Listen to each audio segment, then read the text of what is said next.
கல்வி தொலைக்காட்சியின் மாணவ நண்பர்கள் அனைவருக்கும் வணக்கம். இந்த பதிவில் நம்ம பார்க்க போகிறது ஜூலை 2026 ஆண்டிற்குரிய தினசரி நடப்பு நிகழ்வுகளின் ஒரு சூப்பரான தொகுப்பு. தேசிய செய்திகளாக இருக்கலாம், தமிழ்நாடு செய்திகளாக இருக்கலாம், இன்டர்நேஷனல் லெவலில் இந்தியாவுடன் தொடர்புடைய செய்திகளாக இருக்கலாம், எக்கனாமிக் சம்மந்தப்பட்டது, நடப்பு செய்திகளில் முக்கியமாக சப்ஜெக்ட் சம்மந்தப்பட்ட நடப்பு செய்திகள் எல்லாமே கிளியராக நம்ம தொகுத்து வழங்க போகிறோம். அதனால் மக்களே வீடியோ ஃபுல்லாக பாருங்கள், ஒரு நோட்டு போட்டு எழுதிட்டே வாங்க. நடுவில் ஒரு சில கேள்விகள் ரிவிஷனுக்காக போனஸ் கேள்வி மாதிரி நம்ம அப்பப்போ கேட்போம். அதுக்கும் கமெண்ட்டில் பதில் சொன்னீங்கன்னா உங்களுக்கு ரிவிஷன் பண்ணுறதுக்கு ரொம்ப ரொம்ப யூஸ்ஃபுல்லாக இருக்கும். சரிங்களா?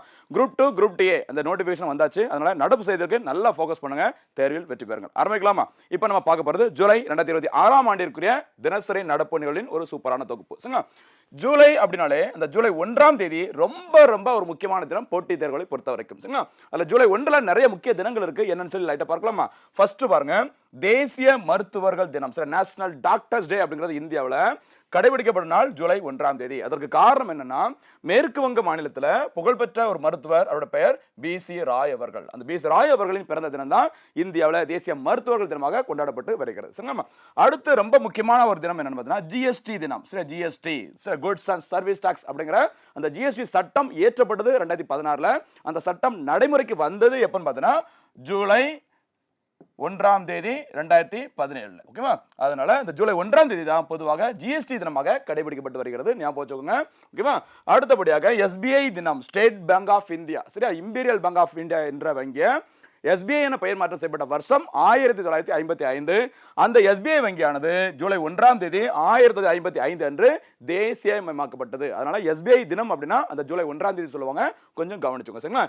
இந்தியாவில் இருக்கிற வங்கிகள்லயே பொதுத்துறை நிறுவன வங்கிகளில், சரிங்களா, பப்ளிக் செக்டர் பேங்க்லேயே லார்ஜஸ்ட் எதுன்னு பார்த்தீங்கன்னா பை வேல்யூ SBI. மறக்காதீங்க, அதோட ஹெட் குவார்டர்ஸ் மும்பையில் இருக்கு, விட்டுறாதீங்க. சரிங்களா? அடுத்தபடியாக இந்தியாவின் முதல் உயர் நீதிமன்றம். சார், இந்தியாவில் மொத்தம் 25 உயர் நீதிமன்றங்கள் இருக்கு சார். 25 ஹைகோர்ட்ஸ் இருக்குது இன்னைக்கு வரைக்கும். அதுல முதல் உயர் நீதிமன்றம் எதுன்னு பார்த்தீங்கன்னா கல்கத்தா உயர் நீதிமன்றம். அது முறைப்படி தொடங்கப்பட்ட நாள் என்னைக்குன்னு பார்த்தீங்கன்னா ஜூலை 1ஆம் தேதி 1862. சார், 1862 தான் 3 உயர் நீதிமன்றங்களை தொடங்கினாங்க. சரி, முக்கியமான ப்ராவின்சஸ் எதெல்லாம்? கல்கத்தா, பம்பாய் மற்றும் மெட்ராஸ். அந்த 3 இடங்களை தொடங்கினாங்க. அதில் ஃபர்ஸ்ட் எதுன்னு பார்த்தீங்கன்னா எதுமா கல்கத்தா உயர் நீதிமன்றம். அதுக்கப்புறம் ஆகஸ்ட் 14ல் பாம்பே உயர் நீதிமன்றம். ஆகஸ்ட் 15 அன்னைக்கு முறைப்படி செயல்பட தொடங்கியது மெட்ராஸ் உயர் நீதிமன்றம். 3 இந்த வருஷம் 1862. அதில் ஃபர்ஸ்ட் எதுன்னு பார்த்தீங்கன்னா கல்கத்தா ஹைகோர்ட். மறக்காதீங்க, ரொம்ப ரொம்ப முக்கியமான. சரிங்களா? இந்த இடத்துல ஒரு போனஸ் கேள்வி கேட்கலாமா? ஆரம்பத்திலே சொல்ல பார்க்கலாம். இந்தியாவின் 25வது உயர் நீதிமன்றம் எங்கு எப்போது திறக்கப்பட்டது? இதற்கான பதில கமெண்ட்ல சொல்ல பார்க்கலாம். அடுத்து பாருங்க, ஒரு முக்கியமான தலைமை திட்டம் இந்தியாவில், டிஜிட்டல் இந்தியா திட்டம். தமிழில் சொல்லும்போது என்மை இந்தியா திட்டம் சொல்லுவாங்க. இந்த டிஜிட்டல் இந்தியா திட்டம் முறைப்படி தொடங்கப்பட்டது ஜூலை 1, 2015ஆம் ஆண்டுல. ரேஷன் கடையிலிருந்து பேங்கிங் இருக்க முக்கியமான வேலைகள் முதற்கொண்டு எல்லாமே டிஜிட்டலைஸ் பண்ணி மத்திய அரசு கொண்டு வந்துட்டு இருக்காங்க. அதுக்கு தலைமை திட்டமாக இருப்பது டிஜிட்டல் இந்தியா திட்டம். தொடங்கப்பட்டது ஜூலை 1, 2015. அடுத்து முக்கியமான திட்டம் பாருங்க, ரொம்ப நாளா நம்ம நியூஸ்ல பார்த்துட்டு தான் இருக்கோம். VBG ராம்ஜி திட்டம். விக்ஷித் பாரத், கேரண்டி ரோஜ்கர் ஆஜீவிகா மிஷன், ஓகேவா, கிராமின் அப்படிங்கிற திட்டம். சரிங்களா? பழைய இந்த மகாத்மா காந்தி தேசிய ஊரக வேலை உறுதி திட்டம். அதுக்கு மாற்றாக மத்திய அரசால் அறிவிக்கப்பட்ட திட்டம் தான் இந்த VBG ராம்ஜி திட்டம். இந்த திட்டத்திற்கான சட்டம் இயற்றப்பட்டது எப்பன்னு பார்த்துக்கோங்க, மறந்துடக்கூடாது. 2025 சட்டம் இயற்றப்பட்டது. அந்த சட்டமானது முறைப்படி சரியா திட்டமாக செயல்பட தொடங்கியது ஜூலை 1, 2026. பழைய அந்த MGNRGS திட்டத்தின் மூலம் 100 நாட்கள் வேலைவாய்ப்பு வழங்கப்பட்டு வந்தது. இந்த புதிய திட்டத்தில் பார்த்தீங்கன்னா 125 நாட்கள் வேலைவாய்ப்பு வழங்கப்படும் அப்படிங்கிற மாதிரி அறிவிச்சிருக்கிறாங்க. சரிங்களா? அடுத்து மத்திய அரசோட ஒரு 3 புதிய குற்றவியல் சட்டங்கள் நடைமுறைக்கு வந்த நாள் ஜூலை 1, 2024ஆம் ஆண்டு. சரிங்களா? 2023ஆம் ஆண்டுல பாருங்க, BNS, அடுத்து BNSS, அடுத்து BSA அப்படிங்கிற மாதிரி ஒரு 3 சட்டங்களை, புதிய சட்டங்களை கொண்டு வந்திருந்தாங்க. இந்த 3 சட்டங்களும் ஏற்றப்பட்ட வருஷம் 2023. அது நடைமுறைக்கு வந்தது 2024. சரியா? ரொம்ப முக்கியமானது போட்டித் தேர்வை பொறுத்த வரைக்கும் ஜூலை 1ஆம் தேதி விட்டுறாதீங்க. அடுத்து மத்திய அரசோட சென்ட்ரல் கவர்மெண்டோட ஒரு முறை பயன்படுத்தக்கூடிய நெகிழி பொருட்களுக்கு, சரி, அந்த சிங்கிள் யூஸ் பிளாஸ்டிக் மத்திய அரசு பேன் பண்ணாங்க. சரிங்களா? அந்த தடையானது நடைமுறைக்கு வந்த நாளும் ஜூலை 1 தான். வருஷத்தை பார்த்துக்கோங்க, 2022ஆம் ஆண்டு. சரிங்களா? இதே மாதிரி தமிழ்நாடு அரசு ஜனவரி 1, 2019 அன்று 14 வகையான ஒரு முறை பயன்படுத்தக்கூடிய நெகிழி பொருட்களுக்கு தடை விதிச்சாங்க. 2019 ஞாபகம் வச்சுக்கோங்க. 2022 தான் மத்திய அரசு தடை விதிக்கிறாங்க. டேட் பார்த்துக்கோங்க, ஜூலை 1ஆம் தேதி. அடுத்து பட்டய கணக்காளர்கள் தினம். சரி, அந்த சார்ட்டர்ட் அக்கவுண்டன்ட் சொல்லுவாங்களே, இந்த CA அப்படிங்கிற அமைப்பானது இந்தியாவில் உருவாக்கப்பட்டது 1949 ஜூலை 1ஆம் தேதி. அந்த ஜூலை 1ஆம் தேதி தான் என்ன சொல்றாங்க, பட்டய கணக்காளர் தினம். சரியா, CA டே அப்படி சொல்றாங்க, மறந்துறாங்க. சரிங்களா. அடுத்து முக்கியமானது, இதுல இருந்து அடிக்கடி ஒரு கேள்வி கேட்பாங்க, இந்த மாநிலங்கள் உருவாக்கப்பட்டதுல கேட்பாங்க. அதே மாதிரி இங்க பாக்குறது புதுச்சேரி. புதுச்சேரியை இந்தியாவுடன் முறைப்படி இணைக்கப்பட்டது எப்பன்னு பாருங்க, ஜூலை 1 1963ஆம் ஆண்டு 1963ல புதுச்சேரி. அதே 1963 தான் இந்தியாவின் தேசிய பறவையாக இது அறிவிக்கப்பட்டது, மயில் அறிவிக்கப்பட்டது. அதே வருஷம் புதுச்சேரி தினம் கடைபிடிக்கப்படுகிறது, மறக்காதீங்க. இதுதான் ஜூலை 1ஆம் தேதிக்குரிய மிக மிக முக்கியமான தினங்கள், விட்டுறாதீங்க. சரிமா, இனிமே நம்ம ரெகுலர் கரண்ட் அஃபேர்ஸ்ல போகலாம். நடைமுறைக்கு வந்தது விபிஜி ராம்ஜி திட்டம். சரிங்களா, நம்ம நிறைய வாட்டி பார்த்தது, வரப்போகுதுன்னு சொல்லி பார்த்திருப்போம். இப்போ நம்ம பார்க்க போறது வந்து விட்டது. அதோட சிறப்புகள் என்ன கிளியரா பார்த்துக்கோங்க, ஒரு மார்க் சாலிடா கேட்பாங்க. பாருங்க, இதோட தமிழ் விரிவாக்கம் வளர்ச்சியடைந்த பாரதம் கிராம வேலை உறுதி மற்றும் வாழ்வாதார திட்டம். என்ன சொல்லுவாங்க, அதை விக்ஷித் பாரத், அதாவது வளர்ந்த பாரதம். அதோட இலக்கு ஆண்டு 2047. இந்தியா இப்போ வளர்ந்த ஒரு நாடா இருக்குது. அது 2047, அதாவது இந்தியா சுதந்திரம் பெற்றதோட 100வது ஆண்டை முன்னிட்டு இந்தியா ஓகேவா வளர்ந்த பாரதமாக இருக்க வேண்டும். அதற்கான ஒரு திட்டம் பாருங்க, விக்ஷித் பாரத். அடுத்து என்ன சொல்லுமா, விபிஜி கேரண்டி ரோஸ்கர் ஓகேவா ஆஜீவிகா மிஷன் கிராமின். இதான் ஷார்ட்டா விபிஜி ராம்ஜி. தமிழ்ல சொல்லும்போது வளர்ச்சியடைந்த பாரதம் கிராம வேலை உறுதி மற்றும் வாழ்வாதார திட்டம். இந்த திட்டமானது ஓகேவா ஜூலை 1 2026 முதல் தமிழ்நாடு உட்பட இந்தியா முழுவதும் அதிகாரப்பூர்வமாக நடைமுறைக்கு வந்துள்ளது.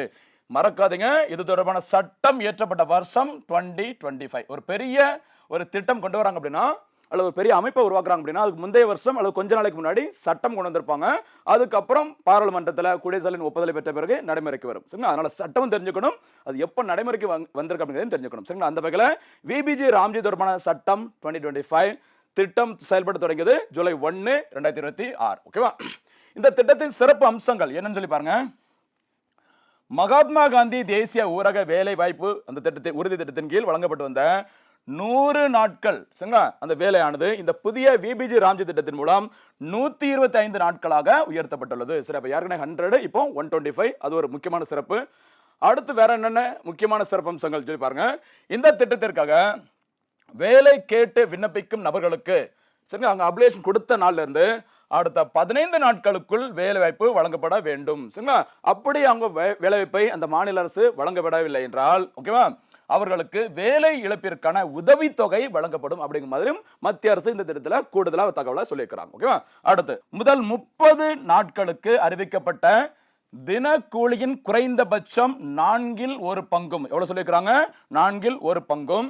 அதன் பிறகு அறிவிக்கப்பட்ட கூலியின் குறைந்தபட்சம் பாதியும் வேலை இழப்பு உதவித்தொகை வழங்கப்படும். சரி, அந்த உதவித்தொகை எதன் அடிப்படையில் வழங்கப்படும் அப்படிங்கிற மாதிரி சொல்லியிருக்கிறாங்க. சரிங்களா, சூப்பர். அடுத்தபடியாக அந்த திட்டத்தின் கீழ் வேலை செய்த தொழிலாளர்களுக்கு வாரந்தோறும் அல்லது அதிகபட்சம் 15 நாட்களுக்குள் சம்பளம் வழங்கப்பட வேண்டும். சரிங்களா, என்ன சொல்லியிருக்கிறாங்க, வாரம் கொடுக்கணும், இல்லாட்டா மேக்ஸிமம் 15 டேஸ்க்குள்ள அவங்களுக்கான சம்பளத்தை கொடுத்துடணும்னு சொல்லியிருக்கிறாங்க. சரிங்களா, அப்படி ஒருவேளை சம்பளம் வழங்குவதில் ஏதாச்சும் ஒரு டிலே தாமதம் ஏற்பட்டால் 16வது நாளில் இருந்து நிலுவைத் தொகைக்கு நாள் ஒன்றிற்கு 0.05% அவர்களுக்கு இழப்பீடாகவும் வழங்கப்படும் சொல்லியிருக்கிறாங்க.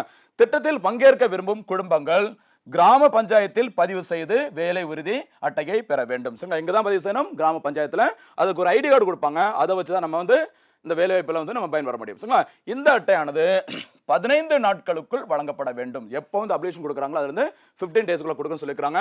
அந்த ஐடி கார்டோட செல்லுபடியாகும் காலம் சரிங்களா, எக்ஸ்பைரி பார்த்தீங்கன்னா 3 ஆண்டுகள் என்பது குறிப்பிடத்தக்கது. அதுக்கப்புறம் தேவைப்பட்டா அது என்ன பண்ணிக்கலாம், ரெனியூவல் பண்ணிக்கலாம். சரி, புதுப்பிக்கலாம். கவனமா இருங்க. அதே மாதிரி யாருக்கு இதுல முக்கியத்துவம் கொடுப்பாங்க அப்படிங்கிறது கண்டிப்பா முக்கியமா தெரியணும். தனியாக வாழும் பெண்கள் சரியா, கணவர் இல்லாம ஓகேவா கைம்பெண்கள் சொல்லுவாங்கல்ல, தனியாக வாழும் பெண்கள், மாற்றுத்திறனாளிகள், 60 வயதிற்கு மேற்பட்டவர்கள், பழங்குடியினர், விடுதலையான கொத்தடிமை தொழிலாளர்கள் மற்றும் திருநங்கைகள் ஆகியோருக்கு சிறப்பு வேலை அட்டை வழங்கப்படும் இந்த திட்டத்தின் மூலம். சரிங்களா, அப்ப யாருக்கு மெயின் போக்கஸ் அப்படிங்கறதையும் கொஞ்சம் பார்த்துக்கோங்க. சரிங்களா, அடுத்து இந்த திட்டத்தின் கீழ் வேலை பெறுவோரில் குறைந்தபட்சம் 1/3 சரியா, 1/3 ஏற்கனவே அந்த MGNREGA திட்டத்திலும் இதே தான் இருந்தது. இதை அப்படியே கண்டினியூ பண்றாங்க. 1/3 கண்டிப்பாக யாரா இருக்க வேண்டும், பெண்களாக இருக்க வேண்டும். சரி, கிட்டத்தட்ட 33% அப்படிங்கிற நினைச்சுக்கோ. சரிங்களா, எந்த பணிகள் மேற்கொள்ளப்பட வேண்டும் என்பதை கிராம மக்களின் தேவைகளின் அடிப்படையில் கிராம சபையே தீர்மானிக்கும். சரிங்களா, ஒவ்வொரு பாயிண்ட் முக்கியம். கிராம சபை தான் எந்த வேலையை எங்க செய்யணும் அப்படிங்கிற மாதிரி முடிவெடுப்பாங்கன்னு சொல்லியிருக்கிறாங்க. இந்த திட்டத்தின் மிக முக்கியமாக விதைப்பு, ஒரு வேளாண் துறையில ஒரு விவசாயம் சூப்பரா நடந்திருக்கிற விதைப்பு மற்றும் அறுவடை போன்ற உச்சக்கட்ட விவசாய காலங்களில் ஆண்டுக்கு மொத்தம் 60 நாட்கள் வரை திட்டப்பணிகள் நடைபெறாது. சரிங்களா, விவசாய தொழில் எந்த வகையிலும் பாதிக்கப்படக்கூடாது. ஏன்னா விவசாய தொழில இருக்கிறவங்க சரிங்களா இந்த திட்டத்தின் மூலம் வேலைக்கு வந்துட்டாங்க அப்படின்னா விவசாய தொழில் வந்து நடக்காது. சரிங்களா, அதை விதைக்கிற டைமா இருக்கட்டும் இல்லைன்னா அறுவடை ஹார்வெஸ்டிங் பீரியடா இருக்கட்டும், அந்த டைம்ல 60 நாட்கள் வரைக்கும் இந்த திட்டத்தில் வேலை வாய்ப்புகள் வழங்கப்பட மாட்டாங்க. எதுக்குன்னா வேளாண் துறையை ஊக்குவிக்க வேண்டும், அதற்கான வேலைகள் தடைபடக்கூடாது அப்படிங்கிறதுக்காக. சரியா, அடுத்து பாருங்க, தொழிலாளர்கள் இந்த திட்டத்தின் மூலம் விண்ணப்பிக்கிற அந்த தொழிலாளர்கள் அவர்கள் வசிக்கும் கிராமத்திலிருந்து 5 கிலோமீட்டர் சுற்றளவிற்குள் வேலைவாய்ப்பு வழங்கப்பட வேண்டும். ரொம்ப தூரம் இருக்கக்கூடாது, 5 கிலோமீட்டருக்குள்ள தான் வேலைவாய்ப்பு இருக்குன்னு சொல்லியிருக்காங்க. ஓகேவா, ஒருவேளை அந்த 5 கிலோமீட்டருக்கு வெளியே வேலை வாய்ப்பு வழங்கப்பட்டால் கூடுதலாக 10% கூலி வழங்கப்படும் அப்படிங்கிற மாதிரி சொல்லியிருக்கிறாங்க எக்ஸ்ட்ரா. ஓகேவா, அடுத்து வயதுக்கு குறைவான குழந்தைகளுடன் பெண்கள் சரிங்களா இந்த திட்டத்தில் சேரும் இந்த பெண் விவசாய தொழிலாளர்கள் வேலைக்கு வந்தால் 5 அல்லது அதற்கு மேற்பட்ட குழந்தைகள் இருந்தால் அவர்களை கவனிப்பதற்காக ஒரு பெண் தொழிலாளி நியமிக்கப்பட்டு அவருக்கும் கூலி வழங்கப்பட வேண்டும். சரிங்களா, அதாவது ஒரு டீமா மொத்தமா ஒரு 20 பேர் ஒரு இடத்துல வேலை செய்யறாங்க அப்படின்னா அதுல ஒரு 5-6 பேர் பெண்கள் வந்துட்டு சின்ன சின்ன குழந்தைகளை கூட்டிட்டு வராங்க, வீட்டில் பார்க்க முடியாம. அப்படி வரும்போது அந்த 5-6 குழந்தைகளை பார்ப்பதற்கு தனியா ஒரு தொழிலாளி நியமிக்கப்படுவாங்க. அவங்க வேலை செய்யாட்டினாலும் அந்த குழந்தைகளை பார்த்துவதற்கு அவங்களுக்கு வந்து ஒரு வேலையை கொடுக்குறாங்களா, அதற்கு தனியாக சம்பளம் வழங்கப்படும், பிற தொழிலாளர்களுக்கு வழங்குற மாதிரி அப்படின்னு சொல்லியிருக்கிறாங்க. சரியா, அடுத்த முக்கியமான பாயிண்ட், இது பிரிலிம்ஸ் மைன்ஸ் எல்லாத்துக்கும் யூஸ்ஃபுல்லா இருக்கும், விட்டுறாதீங்க. இந்த திட்டத்தின் கீழ் நடைபெறும் அனைத்து பணிகளும் 6 மாதங்களுக்கு ஒரு முறை சமூக தணிக்கைக்கு உட்படுத்தப்படும். சரியா, மொத்த செலவில் இதுதான் முக்கியமான அடுத்த பாயிண்ட், மொத்த செலவில் 60% சரிங்களா யார் செய்வாங்க, மத்திய அரசு, 40% மாநில அரசும் ஏற்கும் சொல்லியிருக்கிறாங்க. சரிங்களா, பொதுவாக மத்திய அரசு 60%, மாநில அரசு 40% சொல்லியிருக்கிறாங்க. இது வடகிழக்கு மற்றும் இமயமலை பகுதியில் பார்த்தீங்கன்னா இது வந்துட்டு 90-10 சரி 90:10 சொல்றாங்க. ஞாபகம் வச்சு 100 ரூபாய் செலவு அப்படின்னா 90 ரூபாய் மத்திய அரசு ஏற்றுப்பாங்க, 10% மட்டும் வடகிழக்கு மற்றும் அந்த இமயமலை பகுதியில் இருக்கிற மாநிலங்கள் ஏற்றுக்கொள்ள வேண்டும் சொல்லியிருக்கிறாங்க. ஒருவேளை மக்களால் தேர்ந்தெடுக்கப்பட்ட சட்டப்பேரவைகள் இல்லாத யூனியன் பிரதேசமா இருந்தா அங்க பாத்தீங்கன்னா 100% சரிங்களா யார் தான் செலவு பண்ணுவாங்க, மத்திய அரசு. அதையும் எக்ஸ்ட்ரா பாயிண்ட் நோட் பண்ணிக்கோங்க. சரிங்களா, ரொம்ப ரொம்ப முக்கியமான கவனம் பாருங்க. ஒருவேளை அந்த தொழிலாளர்களுக்கு வேலை இழப்பு உதவித்தொகை மற்றும் கூலி தாமதமாக ஏதாச்சும் ஒரு பிரச்சனை ஆச்சுன்னா அதற்காக வழங்கப்படும் இழப்பீட்டு தொகை பார்த்தோம்ல, அந்த இழப்பீட்டு தொகையை யார் தான் வழங்க வேண்டும், மாநில அரசே வழங்கும் அப்படின்னு சொல்லிக்கிறாங்க. இதுதான் விபிஜி ராம்ஜி திட்டத்தோட முக்கியமான சிறப்பம்சங்கள். கண்டிப்பா சொல்றேன், இது அடுத்தடுத்து வர்ற எல்லா எக்ஸாம்பிளும் இது கண்டிப்பா கேட்பாங்க, விட்டுறாதீங்க. சரிங்களா, அடுத்து போலாமா, அகைன் பாருங்க, இந்த விபிஜி ராம்ஜி திட்டத்தின் கீழ் வழங்கப்படும் கூலி சம்பளம் இந்தியாவில் எங்க அதிகமாக வழங்கப்படுகிறது, எங்க குறைவா வழங்குறாங்க, தமிழ்நாட்டில் எவ்வளவு கொடுக்குறாங்க அது பார்க்கலாமா. பாருங்க, இந்த விபிஜி ராம்ஜி திட்டத்தின் கீழ் சரிங்களா வழங்கப்படும் அந்த அதாவது மத்திய அரசால் ஒதுக்கப்பட்ட அந்த நிதி ஒதுக்கீடு ஃபர்ஸ்ட் தெரிஞ்சுக்கோங்க. 95,692.31 கோடி ரூபாய் நிதியாக ஒதுக்கீடு செஞ்சிருக்காங்க. மற்றபடி இதெல்லாம் நம்ம பார்த்துறோம், நடைமுறைக்கு வந்தது எப்போ, சரி சட்டம் 25 நடைமுறைக்கு வந்த ஜூலை 1, 2026 வழங்கப்படும் மொத்த வேலை நாட்கள் 125. சரியா, ஒதுக்கப்பட்ட தொகை 95,692 கோடி ரூபாயை மத்திய அரசு இந்த திட்டத்திற்காக ஒதுக்கியிருக்காங்க. இந்த திட்டம் ஜூலை 1ஆம் தேதி முறைப்படி தொடங்கி வைக்கப்பட்ட இடம், அபிஷியலா ஸ்டார்ட் பண்ண இடம் எங்கன்னு பார்த்தீங்கன்னா ஆந்திர பிரதேசம். சரி, ஆந்திர பிரதேச மாநிலம் திருப்பதி மாவட்டத்தில் இருக்கிற ஒப்லவாரிபல்லே அப்படிங்கிற இடத்துல தான் அந்த இடத்துல அமைந்துள்ள முக்காவாரிபள்ளி அந்த கிராமத்தில் தான் இந்த திட்டம் தொடங்கி வைக்கப்பட்டுள்ளது. ஸ்பெஷலா தெரிஞ்சுக்கோங்க, ஆந்திராவில் தொடங்கியிருக்காங்க இந்த திட்டம். சரிங்களா, இந்த திட்டத்தை தொடங்கி வைத்தவர் மத்திய ஊரக வளர்ச்சி மற்றும் வேளாண்மை மற்றும் விவசாயிகள் நலத்துறை அமைச்சர் திரு சிவராஜ் சிங் சௌகான் அவர்கள், மறக்காதீங்க. சரிங்களா, இப்போ சம்பளம் பாருங்க. இந்த திட்டத்தின் மூலம் வழங்கப்படும் சராசரி ஊதியம் எல்லா மாநிலங்கள் யூனியன் பிரதேசங்களையும் சேர்த்து ஆவரேஜா ஒரு நாளைக்கு எவ்வளவு சம்பளம் கொடுக்குறாங்க அப்படின்னு பார்த்தீங்கன்னா எவ்வளவு கொடுக்குறாங்க, 327.4 ரூபாய் வழங்கப்படுகிறது. சரி, சராசரியாக. அதே மாதிரி கிராமப்புற தொழிலாளர்களுக்கு தேசிய அளவில் குறைந்தபட்ச தினசரி ஊதியமாக ரூபாய் 300 வழங்கப்படுகிறது. சரி, காமனா இந்த திட்டம் இல்லாம பொதுவாக கிராமப்புற தொழிலாளர்களுக்கு சராசரி கொடுக்குறாங்க ரூபாய் 300 வழங்கப்படுகிறது. அதை விட இங்க ஜாஸ்தியா கொடுக்குறாங்க அப்படிங்கிற மாதிரி சொல்றாங்க மத்திய அரசு. ஓகேவா, அடுத்து இந்த திட்டத்தின் மூலம் தமிழ்நாட்டில் வழங்கப்படும் சராசரி கூலி ஒரு நாளைக்கு எவ்வளவு சொல்லி பாருங்க, 345 ரூபாய். அப்ப தேசிய சராசரியை விட தமிழ்நாட்டில் வழங்கப்படும் இந்த திட்டத்தின் கீழ் வழங்கப்படும் கூலியோட அமௌண்ட் ஜாஸ்தி. தேசிய லெவலில் 327 ரூபாய், தமிழ்நாட்டில் 345 ரூபாய். 345 ஞாபகம் வச்சுக்கோங்க. ஓகே, இந்த திட்டத்தின் மூலம் அதிகபட்ச ஊதியம் எங்கு வழங்கப்படுகிறது அப்படின்னு பார்த்தீங்கன்னா சிக்கிம் மாநிலத்தில் வழங்கப்படுகிறது. அங்கு வழங்கப்படும் ஊதியம் ஒரு நாளைக்கு 450 ரூபாய். அதனை அடுத்து ஹரியானாவில் 409 ரூபாய் கொடுக்குறாங்க, ஞாபகம் வச்சுக்கோங்க. கொடுக்குறாங்க. கவனம் பாருங்க, தமிழ்நாட்டில் கொடுக்குறோமா 345 ரூபாய். அடுத்து பாருங்க, நியமனங்கள் பாதுகாப்புத்துறை தொடர்புடைய நியமனங்கள் எப்பவுமே ரொம்ப ரொம்ப முக்கியமான போட்டித் தேர்வுகளுக்கு. இந்திய ராணுவத்தின் 31வது தலைமை தளபதி பாருங்க, இந்திய ஆர்மியோட 31வது தலைமை தளபதி. இதுக்கு முன்னாடி 30வது தலைமை தளபதியாக இருந்த உபேந்திர திவிவேதி அவர்களின் பதவிக்காலம் முடிவடைந்தது. இதனை அடுத்து டெல்லியில் அமைந்துள்ள சவுத் பிளாக்கில் ஜூன் 30 அன்று நடைபெற்ற நிகழ்ச்சியின் போது இந்திய ராணுவத்தின் 31வது தலைமை தளபதியாக பொறுப்பேற்றவர் யாருமா? ஜெனரல் தீரஜ் சேத் அவர்கள். ஞாபகம் வச்சுக்கோங்க, சரிங்க? யாருமா? தீரஜ் சேத், மறக்காதீங்க, சரிங்களா? இந்தியாவில் ராணுவ தினம் கடைபிடிக்கப்படும் நாள் என்னைக்கு பார்த்தீங்கன்னா ஜனவரி 15ஆம் தேதி. எதற்காக இந்தியன் ஆர்மி ஜனவரி 15 அப்படின்னு பார்த்தீங்கன்னா 1949 அன்று இந்திய ராணுவத்திற்கு ஒரு இந்தியர் முதல் முறையாக தலைமை தளபதியாக பொறுப்பேற்றாங்க. அவங்களோட பேரு ஃபீல்டு மார்ஷல் KM கரியப்பா. சரியா? KM கரியப்பா அவர்கள் பொறுப்பேற்ற நாள் ஜனவரி 15, 1949. ஞாபகம் வச்சுக்கோங்க, என்ன தினம்? இந்திய ராணுவ தினம். ராணுவ தினம் பார்க்கும்போது அப்படியே கடற்படை தினம், ஏர்ஃபோர்ஸ் அதையும் கொஞ்சம் பார்த்துக்கோங்கம்மா, ஓகேவா? நேவி டே அப்படிங்கிறது இந்தியாவில் கடைபிடிக்கப்பட்ட நாள் எப்போ பார்த்தீங்கன்னா டிசம்பர் மாதம் 4ஆம் தேதி, ஓகேவா? அதே மாதிரி இந்தியன் ஏர்ஃபோர்ஸ் டே, இந்திய விமானப்படை தினம் கடைபிடிக்கப்படும் நாள் அக்டோபர் 8ஆம் தேதி. ஞாபகம் வச்சுக்கோங்க, அக்டோபர் 8ஆம் தேதி. இந்த கடற்படை தினம் டிசம்பர் 4ஆம் தேதி எதுக்கு அப்படின்னு சொல்லி பார்த்தோன்னா 1971 இந்தியாவுக்கும் பாகிஸ்தானுக்கும் போர் ஏற்பட்டது. அந்த போர்ல இந்தியா வெற்றி பெற்று வங்கதேசம் உருவானது. அந்த போர் நடைபெற்ற டைம்ல பாகிஸ்தானுக்கு சொந்தமான போர் கப்பல்களை இந்திய கடற்படை சுட்டு வீழ்த்தினாங்க. அதை முன்னிட்டு தான் அந்த டிசம்பர் 4ஆம் தேதி இந்திய கடற்படை தினமாக கடைபிடிக்கப்படுகிறது. அதே மாதிரி இந்திய விமானப்படை தினம் எப்போது அப்படின்னு பார்த்தீங்கன்னா அக்டோபர் 8. அதுக்கு காரணம் 1932ஆம் ஆண்டு முறைப்படி இந்திய விமானப்படை இந்தியன் ஏர்ஃபோர்ஸ் உருவாக்குனாங்க. அதனால அக்டோபர் 8 இந்தியன் ஏர்ஃபோர்ஸ் டே. சரிங்களா? ரொம்ப முக்கியமானமா கவனமா இருங்க. இந்த இடத்துல ஒரு கேள்வி கேட்கலாம், போனஸ் கேள்வி. இங்க வந்து நம்ம ஆர்மிக்கு யார் தலைமை தளபதினு சொல்லி பார்த்துட்டோம். நீங்க முடிஞ்சா நேவிக்கும் இந்தியன் ஏர்ஃபோர்ஸுக்கும் இப்போ யாரு தலைமை தளபதி அப்படிங்கறத கமெண்ட்ல சொல்லுங்க. சரிங்களா? அடுத்து பாருங்க, இது ரெகுலரா நியூஸ்ல வருது பாருங்க, எக்ஸாம்ல கேட்டுக்கிறாங்க. முக்கியமா அந்த RRB SSல இந்த மாதிரி क्वेश्चन கண்டிப்பா கேட்பாங்க பாருங்க.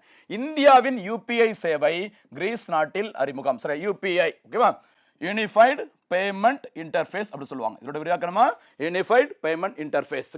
இந்தியாவில் நம்ம ஜிபேல இருந்து ஃபோன்பேல இருந்து எல்லாமே பயன்படுத்திட்டு இருக்கோம். எல்லாத்துக்கும் எதை பயன்படுத்தி தான் பண்ணிட்டு இருக்கிறோம்? இந்த UPI வசதியை பயன்படுத்தி தான் நம்ம சூப்பரா அந்த பணத்தை வந்து ஆன்லைன் மூலமா டிரான்ஸ்ஃபர் பண்ணிட்டு இருக்கோம். ஓகேவா? இந்தியாவின் எண்ம டிஜிட்டல் பண பரிமாற்ற சேவையான UPI ஐரோப்பிய நாடான கிரீஸ் நாட்டில் அதிகாரப்பூர்வமாக அறிமுகப்படுத்தப்பட்டுள்ளது. ஓகேவா?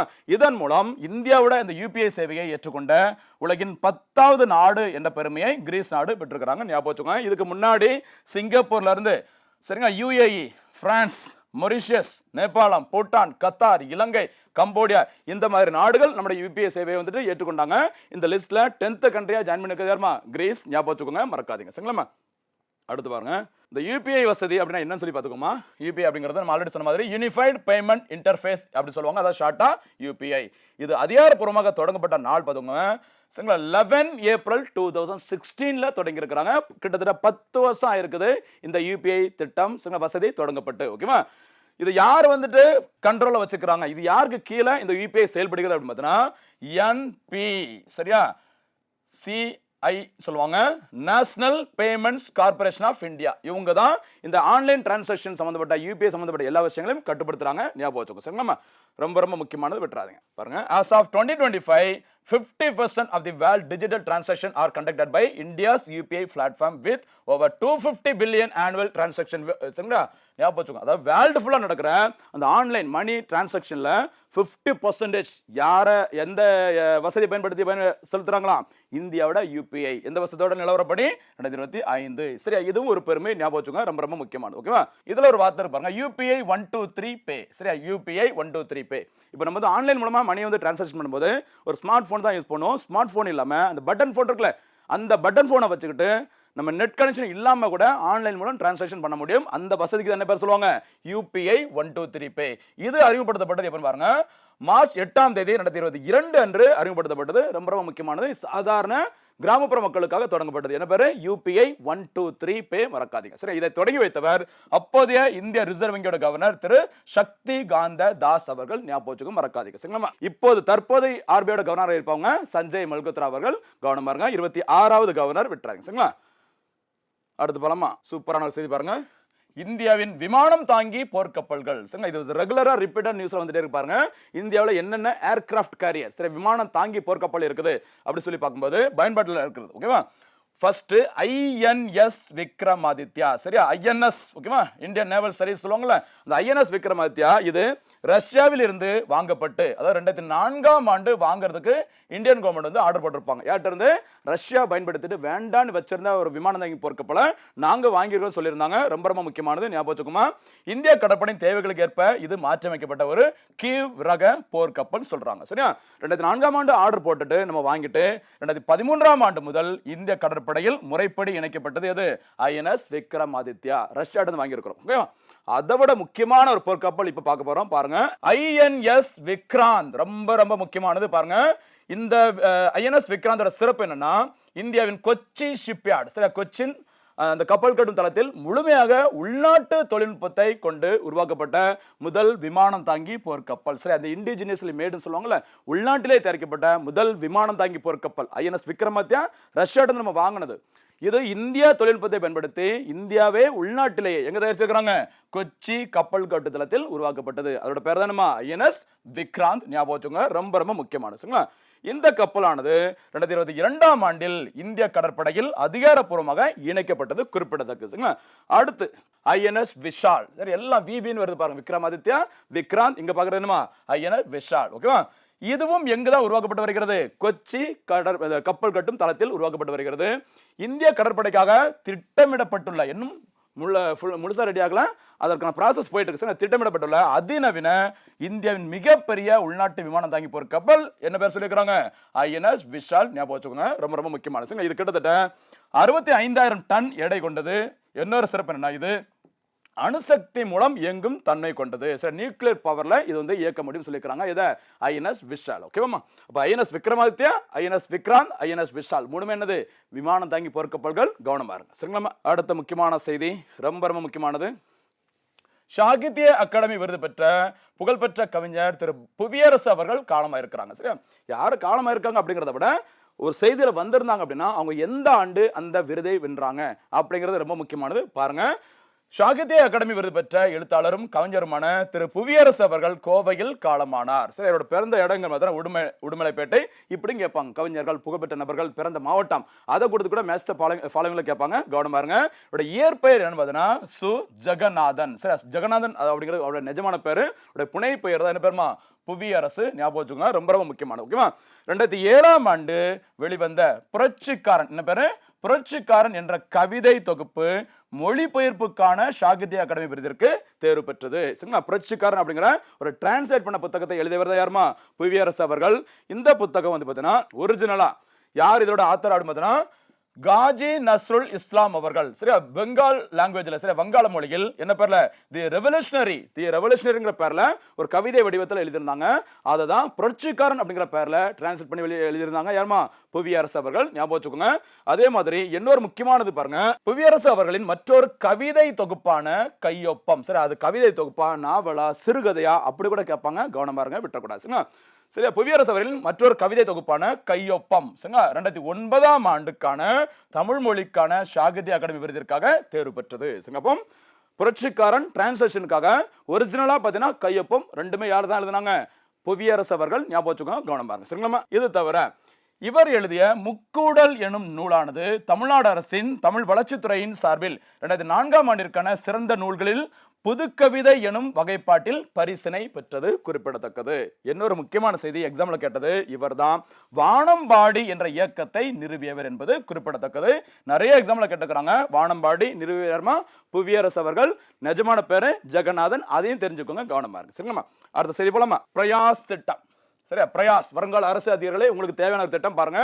பிரயாஸ் திட்டம், சரியா, பிரயாஸ் ஓய்வூதிய திட்டம் 2019-2020 காலகட்டத்தில் முறைப்படி அறிமுகப்படுத்தப்பட்டது. சரிங்களா, இது எதுக்குன்னு சொல்லி பாருங்க, இபிஎஃப்ஓ என்று அழைக்கப்படும் தொழிலாளர்கள் வருங்கால வைப்பு நிதி அமைப்பு மூலம் ஓய்வு பெறும் அரசு ஊழியர்களுக்கு அவர்கள் ஓய்வு பெறும் நாளிலேயே, சரிங்களா, ஓய்வூதிய ஆணையை வழங்குவதற்காக இந்த திட்டம் மத்திய அரசால் தொடங்கப்பட்டது. ஞாபகம் வச்சுக்கோங்க, சென்ட்ரல் கவர்மெண்ட் எம்ப்ளாயிஸ் வந்துட்டு வேலை செய்றாங்க.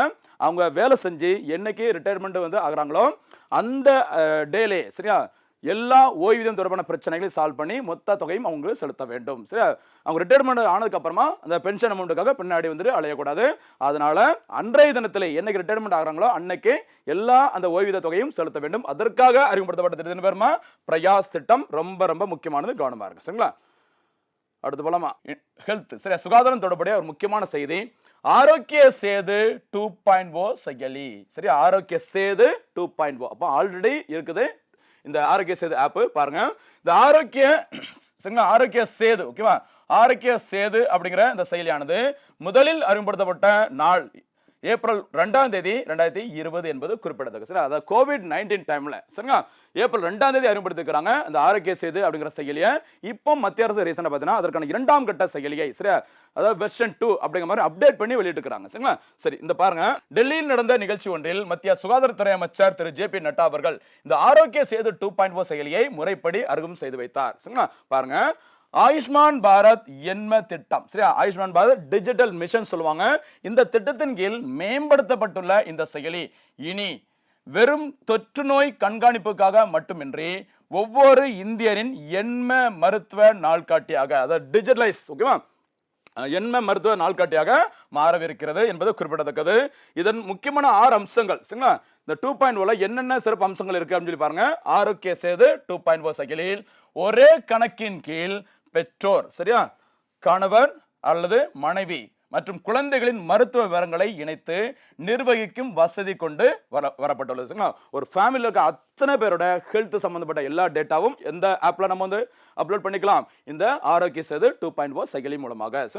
இது தவிர வேற என்னென்ன கூடுதல் செய்திகள் இதன் மூலம் பண்ண முடியும்னு சொல்லி பாருங்க. மருத்துவம் தொடர்பான தகவல்கள் AI, சரி, செயற்கை நுண்ணறிவு மருத்துவ ஆவணங்களாக மாற்ற முடியும். சரிங்களா? இப்போ ஏதாச்சும் ஒரு மருந்து சீட் எழுதியிருப்பாங்க, அதை நம்ம எப்பவுமே கையில் வச்சுட்டு இருக்க முடியாது. அதை நம்ம வந்துட்டு அப்படியே ஒரு போட்டோ எடுத்து, சரியா, அதுவும் இன்னும் கூடுதலா AI வசதியை கொண்டு ரொம்ப கிளியரா தெளிவா இந்த ஆப் மூலமா நம்ம வந்து அப்லோட் பண்ணி வச்சுட்டோம்னா எங்க போனாலும் அதை எடுத்துட்டு நம்ம டாக்டர்கிட்ட காட்டலாம். சரிங்களா? இப்போ இப்போ ஒருத்தங்க சொந்த ஊர் திருநெல்வேலியா இருக்கலாம், ஏதோ ஒரு வேலைக்காக சென்னை வந்திருக்கும் போது திருநெல்வேலியில மருத்துவ அந்த நமக்கு சம்பந்தப்பட்ட அந்த மருந்து சீட்டெல்லாம் இருக்கும், கையில் வச்சிருக்க முடியாது. சென்னைக்கு வந்திருக்கும் போது அவசரத்திற்கு மருத்துவர்கிட்ட காட்டுறதுக்கு எதை பயன்படுத்திக்கலாம், இந்த ஆப்ல டவுன்லோட் பண்ணி அப்லோட் பண்ணி வச்சுக்கிற அந்த மருந்து சீட்டுகளை சூப்பரா காமிச்சிட்டு நமக்கு வந்து தேவையான சிகிச்சை பெற முடியும். சரிங்களா? அதே மாதிரி இந்த ஆப்பை பார்த்தீங்கன்னா ஸ்மார்ட் வாட்சுடன் இணைக்க முடியும் அப்படிங்கிற மாதிரி ஒரு சொல்லியிருக்கிறாங்க, ஒரு சிறப்பு வசதியாக. அடுத்து அவசர கால உதவிகள். உங்கள் இருப்பிடத்திற்கு அருகே இருக்கும் மருத்துவமனைகள் மட்டுமின்றி ரக்த்கோஷ், சரி, இதை பத்தி நம்ம டீடைலா பின்னாடி பார்க்க போறோம். ரக்த்கோஷ் மூலம் அருகில் உள்ள இரத்த வங்கிகளில் தற்போதைய இரத்த இருப்பு விவரம் மற்றும் அவசர ஊர்தியை முன்பதிவு செய்யும் வசதியும் இதில் ஒருங்கிணைக்கப்பட்டுள்ளது என்பது குறிப்பிடத்தக்கது. ஓகேவா? ஞாபகம் வச்சுக்கோமா, இப்போ ஒரு அவசரத்துக்கு ஏதாச்சும் நமக்கு ஒரு பிளட் தேவைப்படுது அப்படின்னா அந்த பிளட் வந்துட்டு எங்க கிடைக்குது, சரிங்களா, எத்தனை யூனிட் இருக்குது அப்படிங்கிற சில டைம்ல சில ரேரான பிளட் கூட இருக்கலாம், அதுக்கு கிடைக்காம கூட இருக்கலாம். அந்த பிளட் வந்து பாத்தீங்கன்னா, ஓகேவா, எங்க கிடைக்கலாம் அப்படிங்கிறதுக்கு எது பயன்படுத்தப்படுகிறது, ரக்த்கோஷ் சொல்லுவாங்க. என்ன பேர் சொல்லுவாங்க, ரக்த்கோஷ் அப்படி சொல்லுவாங்க. ஞாபகம் வச்சுக்கோ, மறக்காது. சரிங்களா? இது தவிர பக்கத்தில் இருக்கிற ஆம்புலன்ஸ் சேவையும் நம்ம வந்து பெற முடியும். இந்த செயலி மூலமாவே கான்டாக்ட் பண்ணி ஈஸியாக வர வைக்க முடியும். சரிங்களா? அதே மாதிரி மருந்து நினைவூட்டன். சரிங்களா? நம்ம இப்போ இந்த மந்த் இந்த மாத்திரை சாப்பிட்டு இருக்கிறோம். சரிங்களா? அடுத்து நம்ம எப்போ வேக்சின் போடணும், எப்போ இந்த மருந்து மாத்திரைகளை சாப்பிட வேண்டும் அப்படின்னு சொல்லிட்டு இந்த ஆப் மூலமா நமக்கு SMS-உம் வரும் செல்போனுக்காக. சரிங்களா? மொத்தத்தில் ஒரு சூப்பரான திட்டம். என்ன திட்டம்? ஆரோக்கிய சேது 2.0 செயலி. ரொம்ப ரொம்ப முக்கியமானது, கவனமாக இருந்துக்கோங்க. எல்லா வகையான ஒரு குடும்பம் சம்பந்தப்பட்ட அனைத்து மக்களுக்குமான ஒரு சுகாதார சேவைக்காக பயன்படுத்த உள்ளதுதான் என்ன சேவைமா, ஆரோக்கிய சேது 2.0 முதலில் அறிமுகப்படுத்தப்பட்டது COVID-19 டைம்ல 2020ஆம் ஆண்டு. சரிங்களா? ஓகே, தொடர்ந்து ஃபாலோ பண்ணுங்க. நடப்பு செய்தியில முக்கியமா ஒரு நோட்டு போட்டு எழுதிடுவாங்க, அப்பதான் உங்களுக்கு மறக்காது, கவனமா இருங்க. சரிங்களா? ஏன்னா நடப்பு செய்திகள் அப்படியே கேட்டுட்டு இருப்போம், நமக்கு தெரிஞ்ச மாதிரி இருக்கும். ஆனா அதை ஒரு நோட்டு போட்டு எழுதும்போது வாய்ப்பு கிடைக்கும் போது லைட்டா அப்படி புரட்டி பார்க்கும்போது ரொம்ப ரொம்ப தெளிவா நமக்கு மனசுல இருக்கும், மறக்காது. எக்ஸாம் டைம்ல எந்த ஒரு போட்டித் தேர்விலும் சரி, கேள்விகள் எப்படி கேட்டாலும் நம்ம ஆப்ஷனை பார்த்து கன்ஃபியூஸ் ஆகாம ஈஸியா ஆன்சர் சொல்ல முடியும். அப்படின்னா வீடியோ ஃபுல்லா பார்த்துட்டு நோட்டு போட்டு எழுதிட்டு வாய்ப்பு கிடைக்கும் ரிவிஷன் பண்ணுங்க. முக்கியமா நடுவில் கேட்கிற ஒரு சில கேள்விகளுக்கு சூப்பரா பதில் சொல்லுங்க, ரிவிஷன் பண்ணுங்க, தேர்வில் வெற்றி பெறுங்க. மீண்டும் சந்திக்கலாம். நன்றி, வணக்கம்.